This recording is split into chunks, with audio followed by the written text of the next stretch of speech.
And we are live. And just like that. Ta-da! Welcome, one and all, and Hello. those of you that are about to come in, to the very first episode of an ongoing bi-weekly series, because we can't turn this into an interview channel or a talk show. Okay, we actually got to do some reviews, painting, and some other stuff. But one of my favorite things is role playing. And it just happens that my very dear friend, Jona, from none other than the one Pip Wonder herself. It's Jona. Jona. Why do I always say Joa? I don't know. No one pronounces Jona. it right. Lots Jona. of people call me Now I got it. Jona. But Jona? Jona. See, I started with the Jona for a while. Yeah. Then I went to Joa. Joa was actually kind of cool. I was like, well, I could live with that. let it roll. Let it roll. Jona, though. Now that I have Jona in my head, I'm never going to forget that. Okay. Next week, I'll call you Jona. I'll come to do it. But the mighty one, Pip Wonder herself. And if you are not subscribed there, I said this yesterday when I had Andy on here. If you are not subscribed to her fantastic channel, shame on you. There. And of course, we got some of my favorite people in here. Godzilla Lover. Oh, hey. Say hi to Jona. Good to see you. See, I got it right.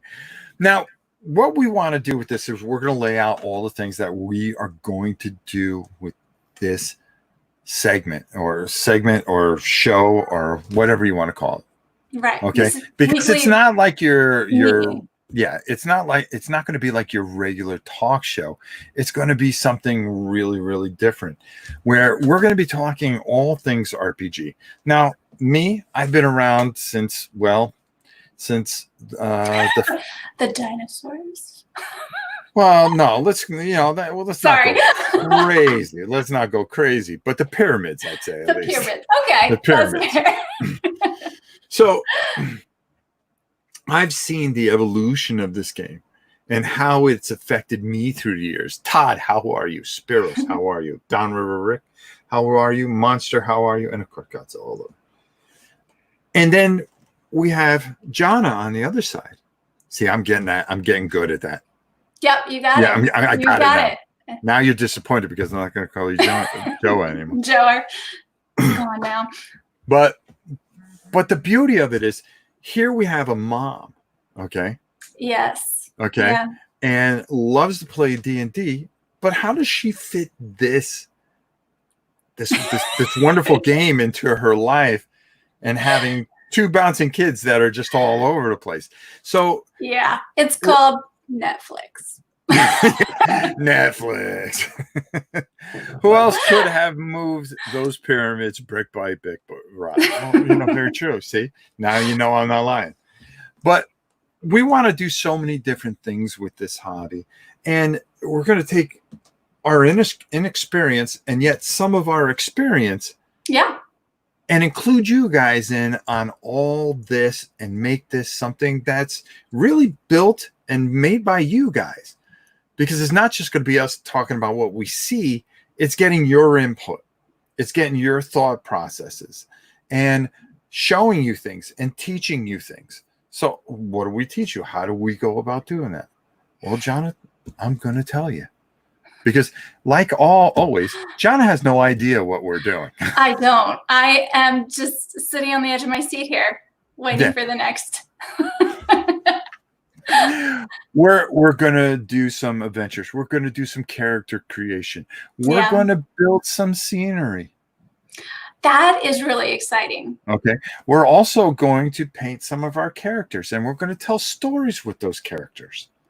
We have so many different things. We're going to look at all types of different games. This isn't just D&D. This is RPG and everything around it. We're going to review things. We're going to look at things, and we're going to have polls, and we're going to have times when we're going to rank things and get how you guys feel and what you guys want to see and build into it.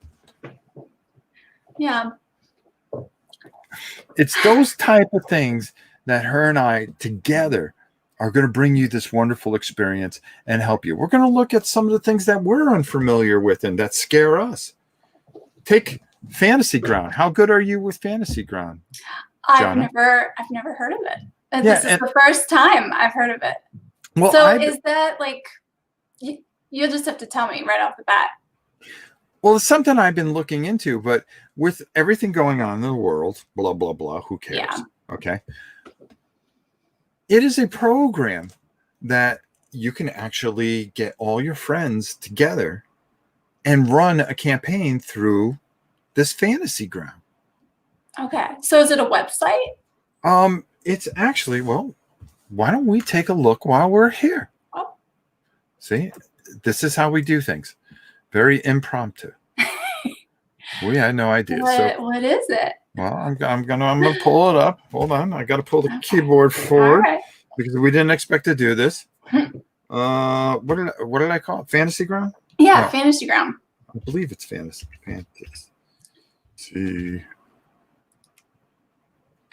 Ground. Now I'm gonna have to put on my glasses. Right? No. Okay, I'm pulling it up too. Yeah, so you're pulling Fantasy it up Grounds. As well. Yeah, Fantasy Grounds. Okay. So now, and I'm going to bring everybody over to the. Oh, there we go. Oh, look at us, huh? We are on it. We're on it. So we're going to click right in here. And so you can play all these games through this system. But here's the thing. It's really expensive, and it has another facet of it, which is called that it has a competition to it, which is, I believe, Roll20. Oh. Okay. So we're going to learn which one's better, and we're going to figure out which one works best for us. So as you can see, you could do your D&D. Yeah. But here's the thing that gets me. You have to subscribe to it, and if you wanted this complete set, because I've been looking into it, you could also do Starfinder. Are you into the sci-fi aspect of things, or is it just you've always been a D&D girl? Well, the thing is, I'm a big Trekkie. Okay. I love first generation. Okay. Yeah. So, but I was thinking about it last night. I was actually watching some channels that were doing like the Star Trek RPG. Mm-hmm. And I was like, I don't know if I want to escape into that world. Like, I love that show for all sort of sentimental reasons. Like, I love the actors and just that time period. Right. It's not like fantasy, like just straight like Tolkien fantasy that I love to just be a part of and daydream about being there. Mm-hmm. I don't want to go to space. That doesn't sound fun to me at all. So it could be fun. I don't know. It might be fun to like be on an adventure on a starship or planet for a little bit, but it doesn't strike me like fantasy does, even though I am a big Star Trek fan. So weird. To sum this up, you don't want to be the girl with the red shirt on. No. Yeah. Okay. Yeah. And I don't want to be like computer button person. I'm not a sciencey person.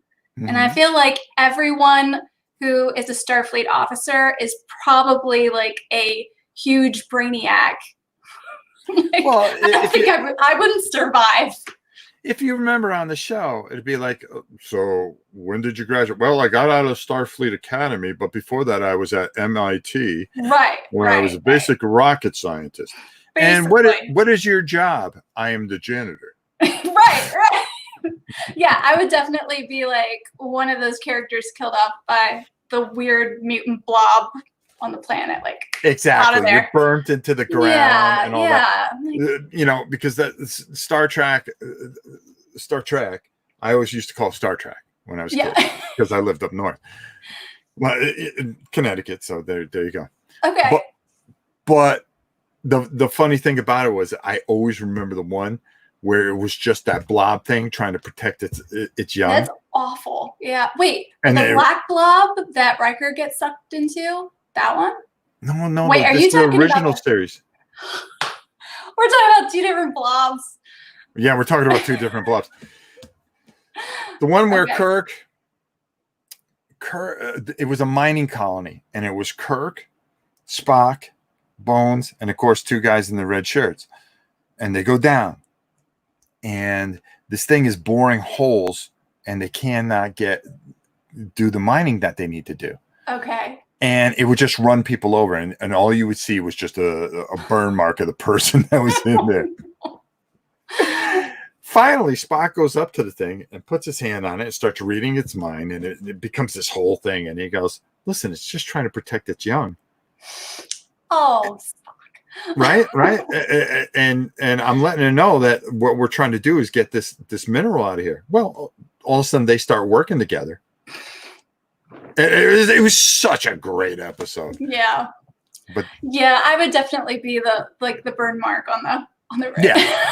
Yeah. And you know, you spent all this time working on your sheet with your pencil, making up a name for the character, and then you're dead. Yeah. I just feel like I wouldn't role play it.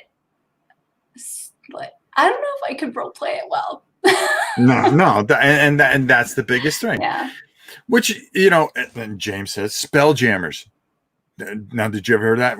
Was D&D in space? Now that's going back some time. It was actually a very good video game, and we'll take a look at some of the video games as well. Okay. Listen, we're gonna hit so many different things. This is not going to be your normal boring show that you go, well, this week, I just found out that there's a new module out. Let's take a look at it. No, that's not us. I'll be along for the ride. Like, why? But this is the whole You'll point. have to teach me. You'll have to This is the point. open my world. Yeah, that's one of the things. But how do you manage it? How does you and your group manage getting together? And I think that's one of the most basic questions of all. And how long ago did you really start playing Dungeons and Dragons? Okay, that's a great question, because we got to give them some background. They got to get to know you, Joe. So I started playing Jona. Probably 4 years ago. Okay. 4.5 years ago, and I was pregnant with my second one, and this was the thing I did with my husband and my husband's cousin. And at the time, Johnny, my husband's cousin, was introducing it to us, but neither my husband or I had played before. But Daniel decided he was just going to try DMing for the two of us, and that was my first experience with D&D. And I think what really got me into it was just like, I had heard about it, and then Johnny, my cousin, he told me what it was. And then I got really jealous because he was in a group. And I was like, wait a minute, you're playing this without me? I want to play this. So he really was kind of the one that was kind of pushed us into it a little bit more. And then my husband always was DMing for like his friends. We were trying to get a regular group going. And it wasn't working out super well because we were only meeting like once every 2 months. And how do you do anything? It was not, and people weren't engaged. People didn't learn the rules. They didn't have their character sheets. It was just like, you could tell there wasn't the dedication to it, which sounds really snobby, but you have to be dedicated to play the game to really get the most out of it.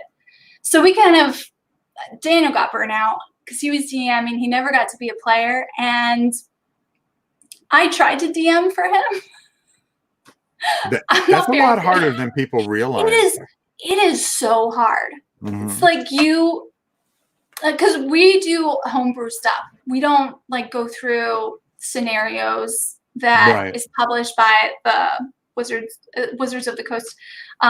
So it's a ton of work, and you don't want to pigeonhole people into your plot. You want to do spontaneous stuff. You want to let people explore, and that is so hard. That is really hard to do. But Daniel's super good at it, so I don't know how he does it. Now here's an interesting thing, and this I got like a million questions to feed off this. Okay. But as far as the role-playing aspect, do you like more of the imagination part of it, or do you love the dungeon crawling part of it? It's so funny because I was going to ask you the same question. I was going to ask you. I'll let you answer first, and then I'll answer. Okay, How's because that? I was more curious about. I was wording it more like this. Do you like the role playing aspect of it or the combat? Because that's how I feel like those two aspects are both there, and you kind of have to balance them. You have to approach it in a strategic manner, or you're just gonna die. But you also have to role play. Otherwise, it's just another lame combat game. You know what I mean? You know, There's that's a great potential for both. That's a fantastic point.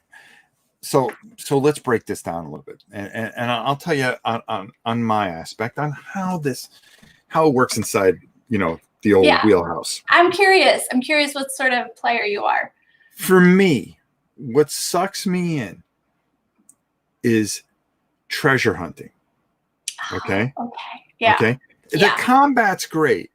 Okay. But I know that once I get over that combat, what am I going to discover? Right. Which makes it so, the loot. The loot, you know, it's like, yes. Oh, and then I start thinking about who I want to be. Mm-hmm. Okay. Now, this was a question that I actually had for you, because you could tell right now, folks, we agreed that we were never going to make this fake. Okay, where we have this whole planned script on how to do things. We have a general idea of what we want to talk about, and then go wherever we want to go. And we wanted it to be where you guys felt that we were going to go. You don't know where it's going to go. Right. You know, we might be talking about movies in about 10 minutes. Who knows? And that Star Trek episode was Devil in the Dark. Thank you, Spiros. Nice. Yes, you see, cool. now you got to go watch. I know, I'm trying to, I'm like, oh, there's some really great comments, but I'm not sure how to. Yeah, I have to control on this one. Yeah, and I'll click on all of them and then just tell me to stop, and then you can answer. But, you know, getting back to it is what did I want to be? Okay? Mm-hmm. Yeah. Well, I was always so confident in myself. I wanted to be me. Right. It is so hard not to play yourself. Yeah. And that is what my goal is for the next session that I get to approach it with a completely clean slate. I'm like, how can I create a character that is not going to be innately Jona or do what I would normally do? Mm-hmm. I want to really role play. And I feel like I really struggle with that. Like I tend to just I play as a player sometimes and not enough as like my character or like, I don't know. It's really the group that I currently have. We ended up getting together with 2 years ago, and it's my cousin who I've known my whole life. And I never really knew he wasn't or interested in D&D until we started playing board games. And then we were all like, we should do this. And, his wife and an acquaintance that we all knew from different stages in our life, Andrew, and then my husband, what is it? 5 of us. Yeah, we all play D&D now, and they are the best people to play D&D with because they are in it 100%.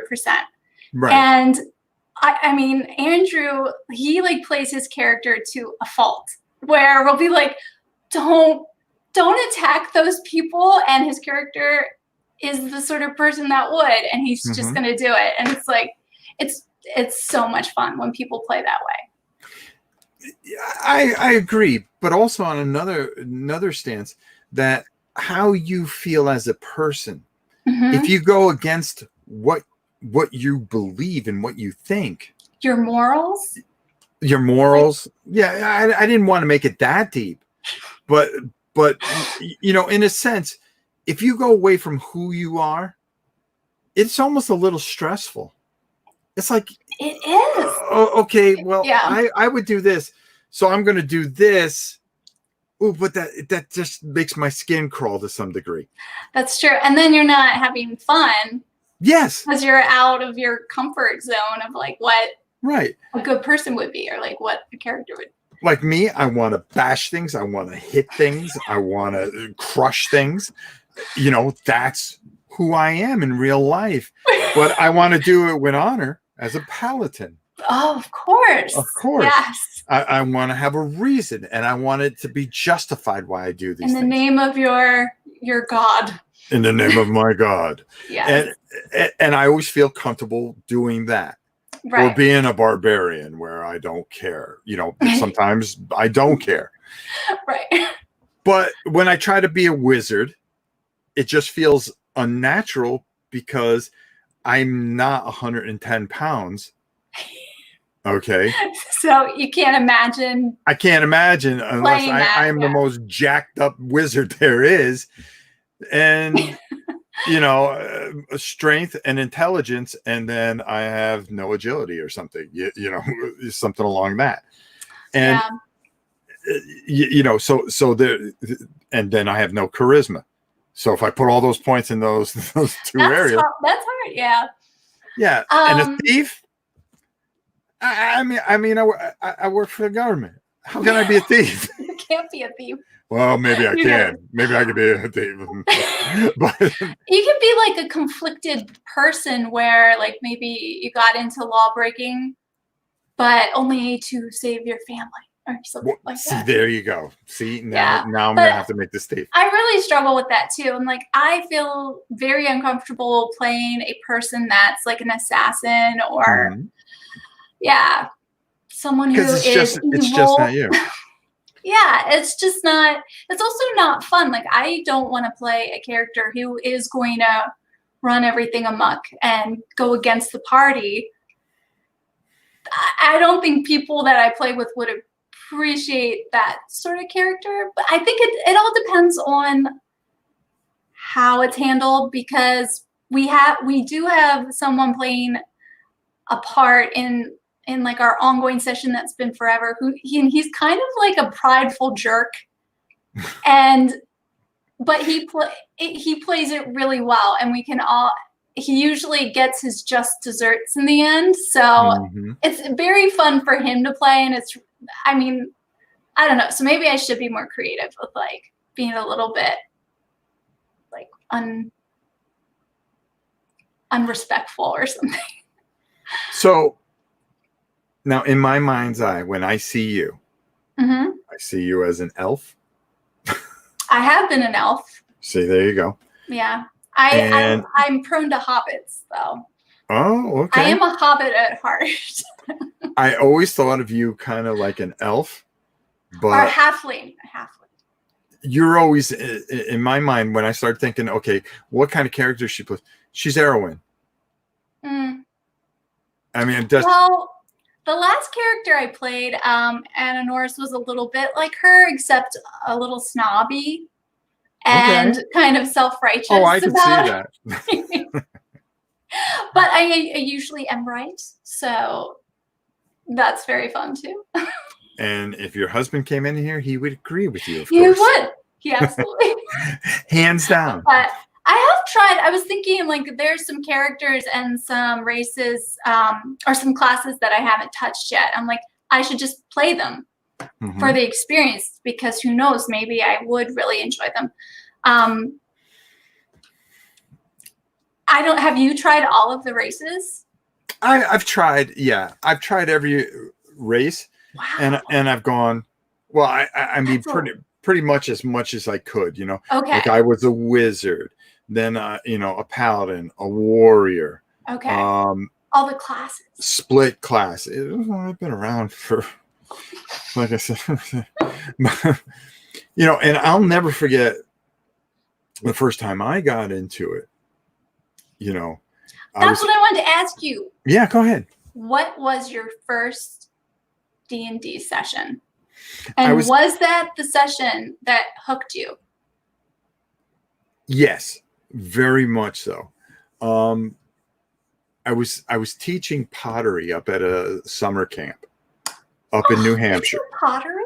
Oh yes, I used to win awards. I mean, it was like ridiculous what I could do.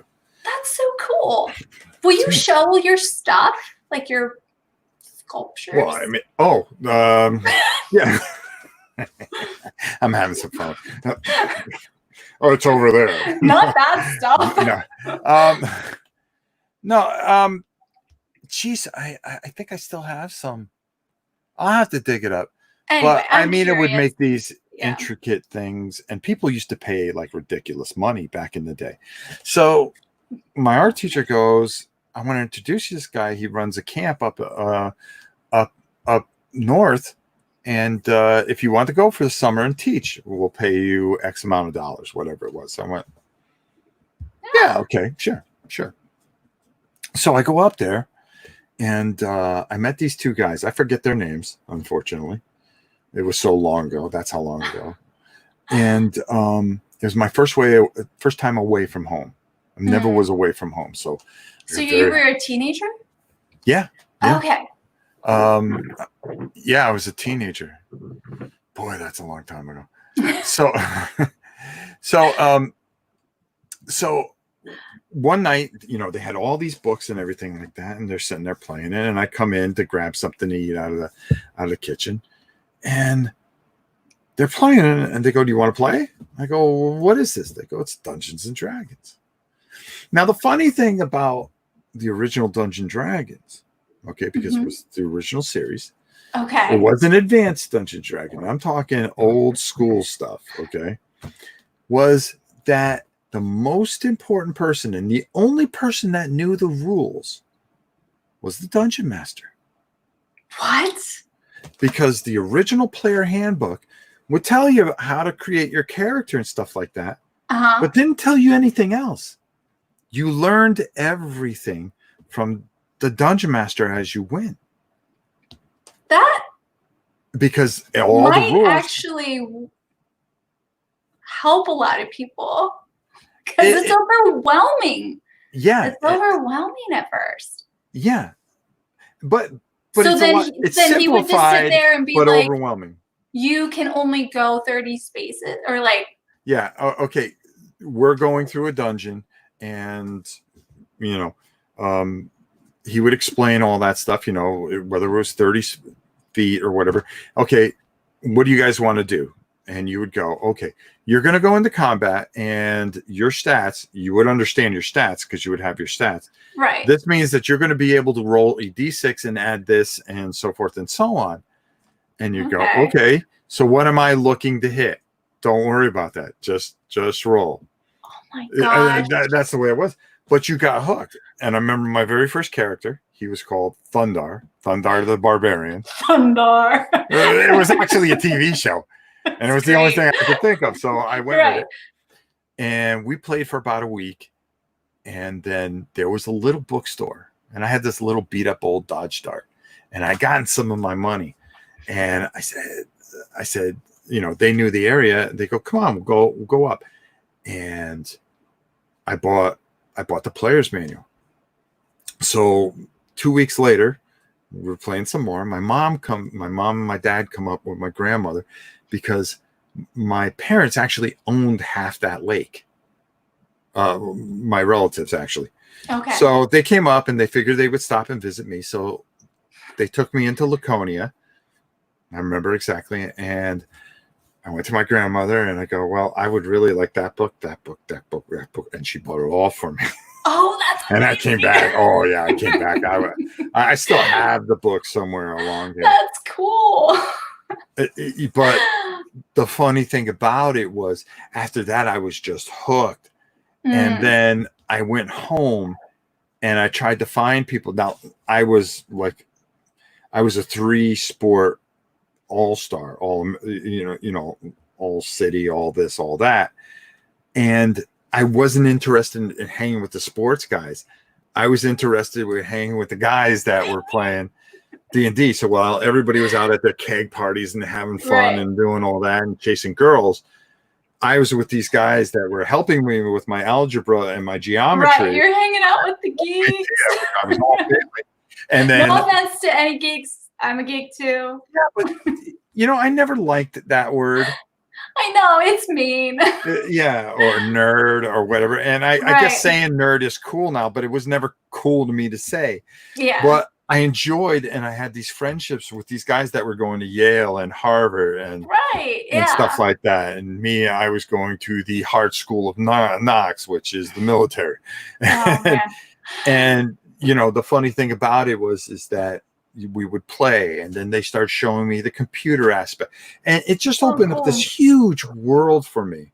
Mm-hmm. And then, oh, you can, and this is another question I wanted to ask you, but there's some things that I wanted to add in here Yeah. that I people are see saying. Alan's in the chat. Hi, Alan. Yeah. Oh, see, I got to get down that far. Yeah. Making stories together through RPGs are always great, and that's the beauty of it, is you're creating this tale. So Yeah. it comes to a weird dynamic. Do you enjoy creating the tale, Mm-hmm. or do you enjoy having right in front of you the dungeon and going, how are we going to get through this? That is so good, because I think it depends where you're at and what you've done before up until that point. Because normally our group likes to do a lot of role playing, so and everyone gets into it, so it's super fun then, because we can all play off of each other. We all use accents, so we'll spend like half a session just like buying stuff. And then we're really excited to do something, to get something accomplished. So sometimes sessions kind of go like that, and then other times my husband, who he's our DM, he'll like have a map laid out for us. Just as soon as we sit down, we're like, whoa, what are we gonna do first? And that's really exciting when that preparation is put into it, and you know that like it's kind of orchestrated for you to really see what you're going to be doing, what you're capable of at that point. So that's, I think that I don't know, I like both a whole lot. So it's just, I'm sorry, I can't give you a dead answer. That's fine. That's fine, because I'm kind of torn the same way you are. And James put it in a beautiful way: the mind's eye theater or dungeon crawl. Yeah.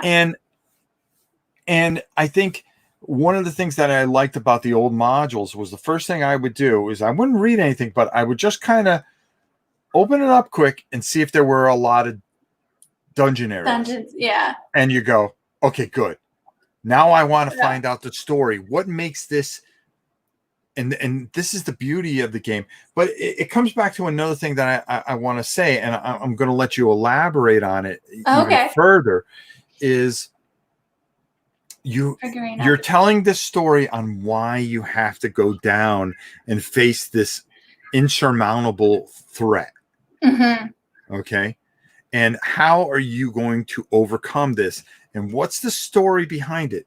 And it leads me into the next thing about being a DM, because you said you had such a hard time with it. Yeah. Okay.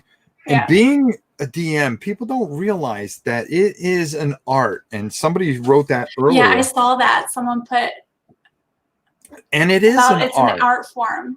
But it's such a thin line, and I want to get your thoughts on this when I'm done explaining this.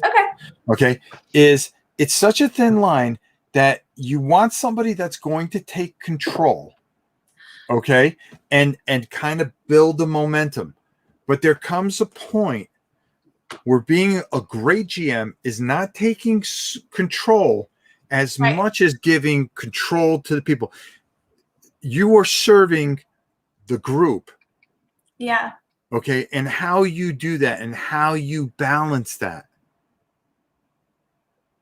Do you see what I'm saying? Absolutely. And I want I want to hear your thoughts on it. Yeah. Like from my own experience, like I did a session for my husband and his friends. So it was just two players. And it was so difficult because I had all these ideas I wanted to happen, but I also didn't know if it was going to happen because I wanted to open it up for them. And in the end, it did end up feeling a little bit like a script. Like I kind of led them in one direction and they just kind of followed the bread trails to what was going to happen next. But when my husband plans a session, he has like multiple folders prepared. Like if we go in this direction, this or this or this or this or this could happen. He has all sorts of things. And that type of planning is so difficult, especially if you're doing it very creatively. And and if you have like a big picture plot happening and then you want certain things to happen in different sessions, like he'll have something planned that he's like, I planned this 6 months ago and we only got to it now. And I thought we were going to do it 6 months ago. So he's just very patient and he'll go off spur of the moment things. Like if we decide like, oh, we are going to go, we're going to climb the tower instead of like just going around it or whatever, then he adjusts on the fly. And I think that is extremely hard to do. And just figuring out like, okay, well, how do we do this? How do we play this? So it's very, I find it very tricky to do on the fly, but I think it depends on your personality. Like if you have the ability to keep a lot of information, a lot of facts and figures in your head, you can kind of like know what you're going to have to plan for your players on the spot a little bit easier. But that comment right there is just excellent. I don't think any PCs we make is separate from us. Every character has some element of us in there. I mean, what a great line. You see, now we're going to have him come in and take over the show. You should definitely have Alan on. No, he's awesome. And honestly, you know, you and I are doing the inaugural thing here, but we plan on having guests. We plan on doing creative stuff, showing you how to do things. I'm going to show you how to mold your own dungeon, and I'm going to send you up some stuff, and we're going to do it together. That is so cool. I am. I haven't even Googled how to do that yet. That's how, like, I'm so excited for that. Stick with your boy. Stick with your boy. You know, I always got you. I always got you. But having Alan as a guest, for a week or something like that, and just really making this, and if it becomes popular enough, we'll probably move it to every week, and I'm just going to end up being a talk show host. Yeah. But we'll take it as it comes, and we have so much stuff to cover. It's really mind-boggling. But today is the kind of learning of how we feel about things, and then to build upon that. And we want you guys to really be a part of the show, which is really important, because if you've ever watched anything on this channel, you guys are the biggest part, and that's what we always strive for. Yeah, definitely. All right, Fritz said count me in, so that's okay, awesome. There you go. See, I'm working my way down there. Smash, smash, smash, LOL. Yeah, that's me. Paladins and wizards are the best. What you were saying about like DMs and being able to like let it be the group. It's not their adventure, it's not their story, but it's a story that everyone should be able to affect and be able to take part in writing. And I think like I've definitely had DMs where they didn't quite get that.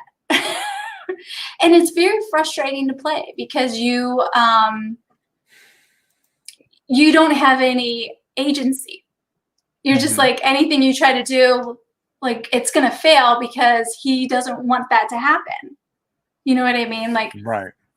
So that can be extremely frustrating. And it's like, on the other hand, it does take so much more work to be the sort of DM that is flexible and is going to let their players do whatever they want and truly have a free world to be creative in. And it's like, oh yeah, you can like try to sneak behind the giant's legs without him noticing, or whatever, like whatever comes up. So Now, one of the things, you had talked about how your husband had all these folders, mhm. and he put all this He work has into it. books, yeah, Yeah. yeah, and maps. Oh my goodness, this I man. wonder if for him it works for him. For me, sometimes I really liked getting those supplements, especially the old supplements, Yeah, and yeah. not opening it up and experiencing it Oh, with. is that stressful though? To like Nah, I not be don't. prepared, or like not that you're not prepared, but like that you're on the spot. No, because I think my excitement and my oh my God, you guys have no idea what you're in for, Right. and they could feel that like, oh wow, Whoa. okay, I didn't know what you were in for. okay, and now you're building anticipation where if maybe it takes some of the excitement out of it. So it's kind of a double-edged sword in a way. That's interesting. That's an interesting approach to like have the, is it called a supplement? Or Well, back in the day, okay. we used to have to print our own things with a. Yeah, and to present it as like a surprise. Like you're not. Yes. Now, That's very cool. Now this comment here, Fenrir 27. I don't have my glasses on, so I can't see it that well. Playing D100 is making me consider solo RPG systems. Now, has that been something that you considered? Me? Yes. Have you ever? Yes, you. No, I mean playing D100. No, playing solo RPGs like D100, Four Against Darkness. I haven't. I'm kind of just waiting for. Well, this is what this is all about. So, these are all the type of things that you and I are going to cover. Yeah. I mean, there's just not one spectrum. There's and there were so many things I wanted to show you, like, going back to the old days back in 1974, where the start was kind of swords and wizardry. Mm-hmm. This was a very old system, and I wanted to review a bunch of things, but I think, we'll talk about that another time. Okay. Because we always got things to talk about. That's true. Right, yeah. Right here, DM versus player is a perfect recipe for disaster. Yeah, because those players, they can be a pain in the what. Well, yeah, and you don't want Monty Hall, as they used to call it back in the old day, but a real good solid DM is just somebody that is so balanced that no matter what you feel about that person in real life or how annoying they are, you don't go, well, something, well, how about this comes out of the ground? And you have to be balanced and let them be annoying and think in your head, well, he's being annoying because that's his character, and you have to separate that. And I think that's one of the hardest parts. Yeah. You mean that, like, not treating them the way they are in real life, but like, but being just letting them play the character they want, and not taking it personally. Right, not taking it personally, number one. Number two, making it balanced enough where you're not having to walk them through something. Oh, don't worry about it. Sorry. It's really going crazy. Because everybody sees you on YouTube. I told my family to come on, so I think they might be texting me. Too late. Anyway. Structured games like at cons often are on rail type of games. When you have a 4-hour block, it restricts options. Yeah, you rush people through it. And a perfect example of that. Now you've never been to Gen Con. No. Okay. I was at PAX. Oh, you were at PAX. That's right. You did go to PAX. Yeah. last Well, year and the year before. But we didn't do any role playing games. We were there for all the board games, but yeah, I guess we were kind of we didn't have any characters available. I don't know. We just weren't sure either if like playing with people that we didn't know would be as satisfying. I don't know. Maybe we should give it a try. Like, is D&D at cons as oh yeah, well, fun? I mean, I believe Gen Con, I always get these two mixed up. Origins was the war gaming convention. It was originally just a war gaming convention. Okay. Then Gen Con was originally started by the creator of Dungeons and Dragons, and Oh wow! it was just it was just a role playing convention, and then it turned into this, this whole hoopla that it is now. Yeah. Which, if anybody didn't know, it was canceled today, so it will not be there this year. But last year, like they had it was almost like a stadium for Pathfinder. And you would have all these tables playing Pathfinder, and it's just a sea of people, and most of them didn't know each other, so it became something that you go, "Oh wow," and then you get hyped up for it, or they'd be playing Starfinder, which is an interesting aspect of it. Okay. So really fantastic. Which leads me into the next thing, and which at 46 minutes, we're going to try to keep this to an hour. Oh, okay. Okay. But have you found that you guys have started leaning towards playing board game RPG type of board games? I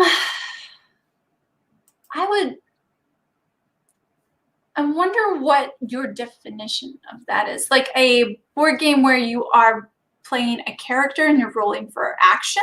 You doing dungeon crawl, Gloomhaven, like a Gloomhaven, a Dungeon Saga, a Shadows of Brimstone, those type of we games. haven't played any of those games. And I wonder if that helps you a bit, because if it helps you a bit, it helps you with your role playing, and that's what I kind of wanted to get to, is that. Now you have these board games that make it so easy that, it's all in front of you right now. It's all in front of you. You can set up the dungeon, you have this story, and you go through this story where you don't need a DM as much anymore, where it's a group together and one person isn't stuck being the GM. Now, can you build a character?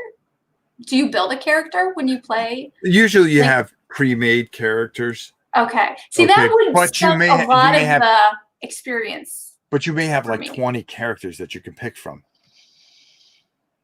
for the four of you to go through. I don't know if it's not my character. Like, my characters are very wacky, whimsical. They're very personal. They're personal. Like, I come up with names that make sense for. I don't know. I don't want it to make it sound like I'm all like, oh, my characters are so much better than.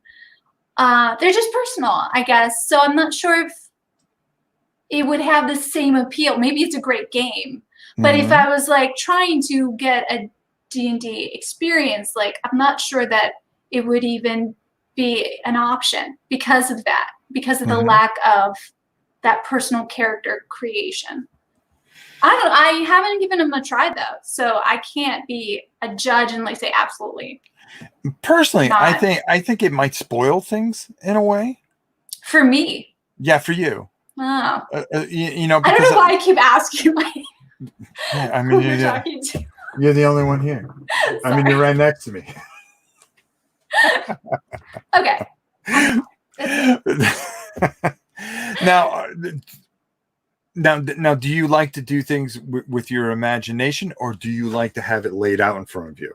Do you like that? I mean, are you somebody, because I remember you painting characters for some of your friends, which if you guys get a chance, head over to One Pip Wonder and take a look at some of her D&D logs and how she painted some D&D characters for her friends. using very simple things, and they came out fantastic, which I Thank was blown you. away. Oh, thanks. Which you did such a great job. A And go very over there, beginner approach. subscribe, like, and all that other great stuff over at One Pip Wonder. But I mean, does it immerse you more into the game if somebody has this beautiful dungeon laid out with all the dungeon tiles and or like this forest that you guys have to work your way through? That would be really cool. The thing is, like, Daniel hasn't gotten a lot of minis. Like, we weren't really big mini people until recently, and a lot of the immersion that he creates is drawings, and he does a lot of props. Like, he'll write letters to people that is part of your background, so that sort of thing, and not so much a lot of like three-dimensional like terrain building or whatnot. Right. I think that would help a lot, because sometimes you're looking at it on the map and it's very flat and you're like, well, can I go down this ravine or am I going to slip? Like, it would be really immersive, I think, to have that, like, the depth, or to be able to have a better idea of dimension. Have the balance, and we're going to be talking about some of this stuff going forward. Some of the things that are available, the cheap options that you can have, how to quickly be able to tell a story. I'm curious what you would suggest for trees, because that would, I don't know, like, I know Daniel was saying he was trying to figure out a creative solution for tree models that wouldn't be as expensive. I don't know, but yeah, that's something we haven't played a lot with, but I can see how it would make a big difference. Oh, just stick with your boy Rob. You'll have more trees than you will ever need. And we're going to be looking at so many wonderful systems. And I'm excited. I'm excited to learn, because I mean, I think D&D is just like the bee's knees. I don't think it gets much better, but I haven't dipped my toe in the many waters of role playing. So, and that's going to be the fun of this, is that you and I'm going to grab your hand and we're going to go on this fantastic ride. We're going to go we're going to take a look at the past. We're going to take a look at the future, and we're going to take a look at the present. But we're not just going to look at Dungeons and Dragons. We're going to look at some of the things from Germany, like Dark Eye. We're going to be taking a look at some of the things that are available to you guys. Some of the science fiction stuff, we have to include that. We're going to show you guys how to build your own stuff and make things modular. Some of the beautiful maps that you can just have out there now, that you could just open with a certain book. We're going to give you some of the things that you can get at Miniature Market or build yourself at Hobby Lobby. And we're going to take this wonderful journey. And most of all, we're going to do some role playing ourselves. We're going to create characters. We're going to have some fun. We're going to get you guys involved. We're going to tell stories. We're going to do some book adventures. We're going to take a look at the 50 plus 60 70 plus years of role playing, and how beautiful it is. And for those of you that don't know, we want to make it easy for the beginners, as well as have something entertaining for those of you that are long time people that have done this for a long time. I live in the USA. I don't have a computer, just an old iPad. Our internet isn't great. Don't know how it would work, but I probably would if I could. Oh, she's talking about Roll20, something that we were talking about. And that one day soon, we're going to be taking a look at the options of how to do it, and what you need and what you don't need. Sometimes an iPad's all you need, believe it or not. Let's see. I always felt something was missing with board game RPGs. And you know what? I think Jona hit it right on the head. There's not that personal experience of making that character your own, or making that character, like you had said earlier, Alan, part of you. Yeah. Where's that aspect that that character is part of you, and where are you invested in that character? Okay. The funny thing about it, sometimes you can get, as you start to level some of these guys up during these board games, you start to take it a little bit more personally, but it's almost like it has to build to this momentum. And just when you start to become invested in it, the game's over. And then where do you go from there? You don't. You could replay it because there's always twists and turns in some of these, but sometimes you just play it through and there's your experience. Hey, thank you very much. That's all we have. I prefer my RPG and my board games not to mix, mostly anyways. I prefer to play RPGs if I want to role play. That makes sense. It sure does.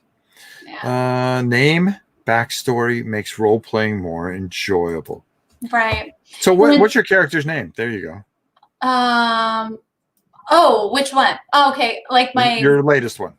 My latest one is Klaus. He's a hedgehog. I developed him from the Humble Wood. This book. I have it right here. This is by Deck of Many Things. The Deck of Many. Okay, it's just the Deck of Many. Okay. But this is like a twitch it a little bit. Yep. Okay, there you go. Perfect.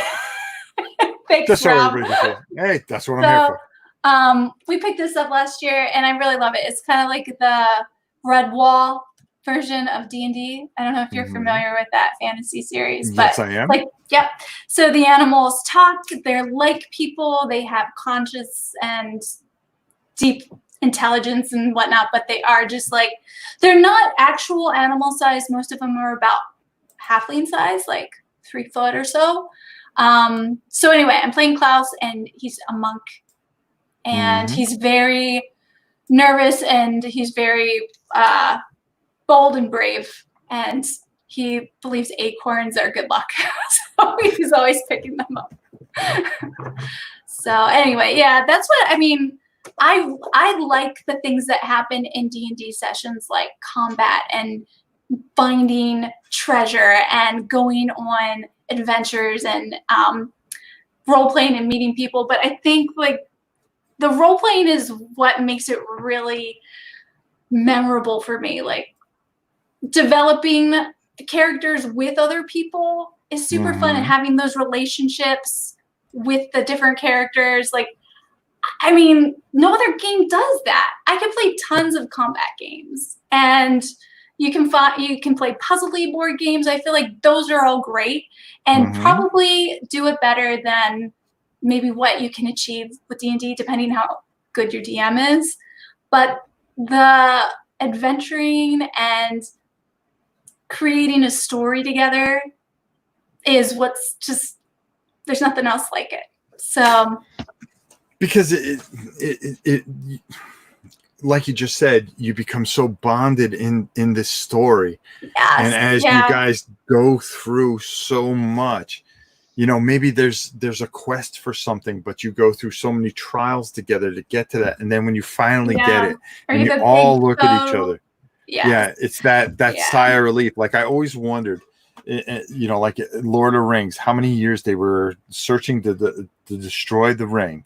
And all the things that they went through, and then when it was finally over after all those years, just going. But then they still had to get the bad guys out of the Shire. Yeah, and life is so hard. Yeah, it's never easy. It's just because the story. Right. Yeah. But we're going to be doing that. We're going to be creating it. We're going to be looking at some of these board games and see if this is something that interests you. Maybe play a few rounds of something. More role-playing stuff. Yeah. There's no end to what we're going to do. They talked about Shadowrun. We've got all that. Cool. You guys know so much. I'm so glad to know, everybody in the chat, you guys are awesome. Yes.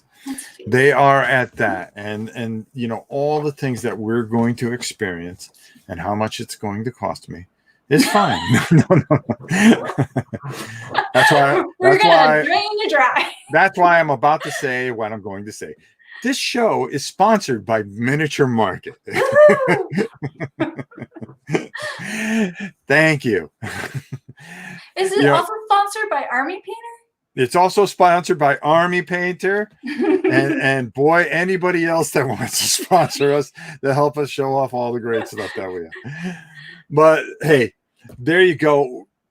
You got the opening salvo of what we are going to be doing, and we just ran through an hour like it was 10 minutes. That was awesome. We didn't even cover a tenth of what we wanted to cover, but that goes to show you that we're a great team. And we're going to have plenty for you guys going forward. And I want you guys to know that just be a part of this. We want you to be a huge part of this and help us along the way. Jona, again, you can find her at One Pip Wonder. She has such a fantastic, interesting, unbelievably talented channel. And it is the most underrated channel on YouTube. Go over there, smash that like button like it hurts, and hit that subscribe button. I promise you, and I've never steered any of you wrong. You will not be disappointed, whether you see this live or you see this in the future. And thanks, Rob. Let's be honest. This is Rob's Tabletop World, and it wouldn't hurt a little love over here too. Yeah, like that button. Hit that like button. That button. Hit that subscribe button. Yeah, we're also on Twitch. Yeah, it is Twitch. Is it Twitch or Twitter? No, I get mixed up. Twitch. We're on Twitch. We're on YouTube, and going forward, we are also going to be on Board Game Geek. So we're going to be simulcasting to all three. So we're really going to try to drag in as many people as we can. Stephanie, thank you so much. And is it Alan? Oh, yes, Alan. Thank you so much. We'll have you on soon. I promise you that. We would love to, promote your channel as well. And all of you, thank you for stopping by. You were here for the very first RPG World, with plenty more to come. Yeah. Now join us in 2 weeks when we will, I guess you're going to have to tune in to find out, right? Yeah. We'll have some entertaining conversation for you.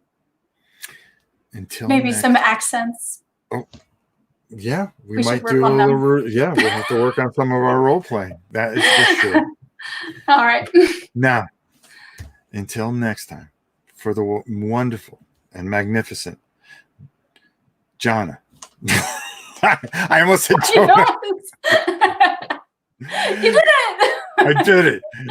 Jona. And your old pal Rob. Until next time, we love you all. Be safe, and we'll see you soon. Take care, everybody.